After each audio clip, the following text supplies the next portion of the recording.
रहीम, मैं उस्मान जब्बार और आप देख रहे हैं मेरा फेसबुक और यूट्यूब चैनल।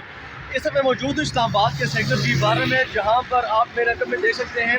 कि ज़िला इंतज़ामिया और इस्लामाबाद इंतज़ामिया जो है उनकी जानिब से यहाँ पर कंटेनर्स लगा दिए गए हैं। कंटेनर चूँकि इस रोड जो साइड पे हैं, ये कंटेनर्स लॉन्ग मार्च को इस्लामाबाद में दाखिल होने से रोकने के लिए लगाए गए हैं। ये कंटेनर ना सिर्फ इस तरफ पड़े हैं, बल्कि कंटेनर्स आपको मेरे रकम में दिखाई दे रहे हैं और रोड की जो दूसरी साइड है वहाँ पे आपको कंटेनर्स दिखाई दे रहे हैं। यहाँ पर कंटेनर्स काफ़ी तादाद में रखे गए हैं।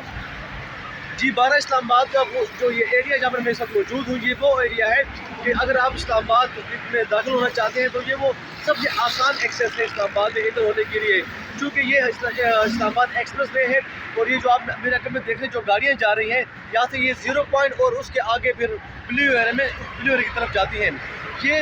जब इससे पहले लॉन्ग मार्च हुआ था और पाकिस्तान तहरीक इंसाफ की जाने से जब इस्लामाबाद में दाखिल होने के लिए इस मकाम पर उनका काफिला पहुंचा, तो उस वक्त ये कंटेनर्स रोड के बीच में रखे गए थे और यहाँ पर रास्ता मुकम्मल तौर पर हर किस्म की ट्रैफिक के लिए बंद कर दिया गया था। और यहाँ पर उस वक्त पुलिस की जानिब से, इंतजामिया की जानिब से इंतहाई शीलिंग की गई और यहाँ पर मार्च को कई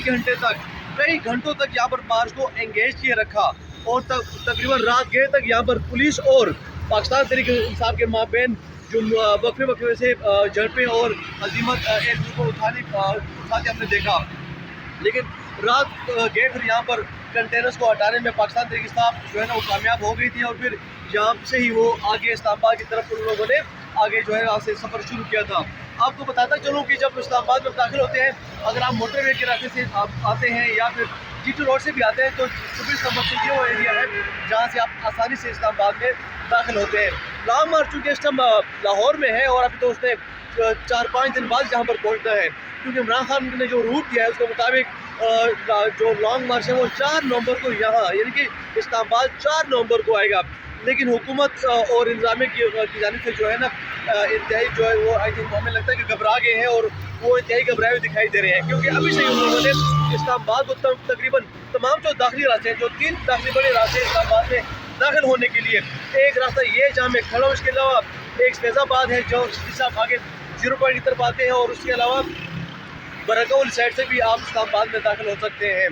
तो इंतजामिया की जानिब से लॉन्ग मार्च को नाकाम बनाने के लिए और लॉन्ग मार्च की शुरुआत को रोकने के लिए कंटेनर्स अभी से ही रोड के किनारे रख दिए गए हैं और इस्लामाबाद इस वक्त कंटेनर्स का शहर बना हुआ है। हर तरफ आपको इस्लामाबाद जब आप आते हैं तो हर तरफ आपको कंटेनर्स ही कंटेनर्स दिखाई देते हैं, जिससे शहरियों को भी इंतहाई मुश्किल का सामना है। दूसरी जानिब पाकिस्तान तहरीक इंसाफ ने लॉन्ग मार्च को इस्लामाबाद में दाखिल होने से रोकने के लिए हुकूमत एक और आज जो है ना हरबा इस्तेमाल किया है, और वो ये कि जो रेड जोन का एरिया है उसको बढ़ा दिया गया है और रेड जोन के एरिया को ब्लू एरिया से बढ़ाते हुए 0 पॉइंट तक का एरिया उसमें शामिल कर दिया गया है। और यहाँ तक कि जो 5th एवेन्यू है वो भी अब रेड जोन का हिस्सा करार दिया गया है। इससे पहले हमने देखा कि जितने भी लॉन्ग मार्च हुए, या चाहे वो पाकिस्तान तहरीक इंसाफ की जानिब से हुए हों या फिर मौलाना फजल रहमान की जानिब से या फिर दीगर जमातों की जानिब से, पाकिस्तान पीपल्स पार्टी में महंगाई मार्च किया था, वो भी इस्लामाबाद की जानिब आए थे। तो उनको रोकने के लिए हमेशा ज़िला इंतज़ामिया ये करती है कि रेड जोन में उनको दाखिले से रोकने के लिए उनसे मुज़ाकरात करती है, और मुज़ाकरात के नतीजे में हमेशा ही चीज़ तय पाती है कि हुकूमत जो होती है वो मुतालबा करती है कि शुरका जो है लॉन्ग मार्च के या कोई भी एहतजाज हो रहा हो, उनको रेड जोन में दाखिल होने की इजाज़त वो नहीं देते। और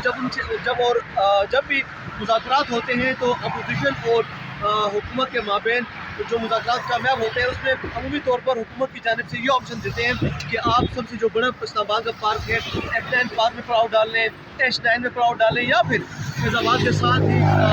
ग्राउंड है पेड ग्राउंड, वहाँ पर आप पड़ाव डाल सकते हैं। ये ऑप्शन अमूमन दिए जाते हैं। लेकिन जो भी लॉन्ग मार्च की शुरुआत होती है या जो भी पार्टी होती है, उनकी ख्वाहिश होती है कि नहीं, हम हुकूमत पर प्रेशर डालने के लिए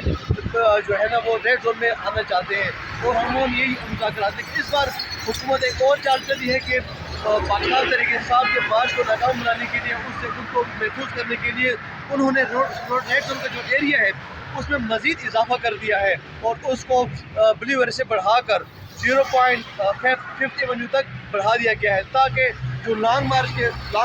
में शामिल होने लोग हैं, जो गाड़ियाँ हैं, जो काफिला है, उसको जितना ज़्यादा हो सके रेड जोन से दूर रखा जाए। तो इस सिलसिले में आप देखते हैं मुज़ाकरात कहाँ तक पहुँचे। फिलहाल پاکستان تحریک انصاف کی جانب سے اس مذاکرات کے لیے کوئی خاطر خواہ جو ہے نا وہ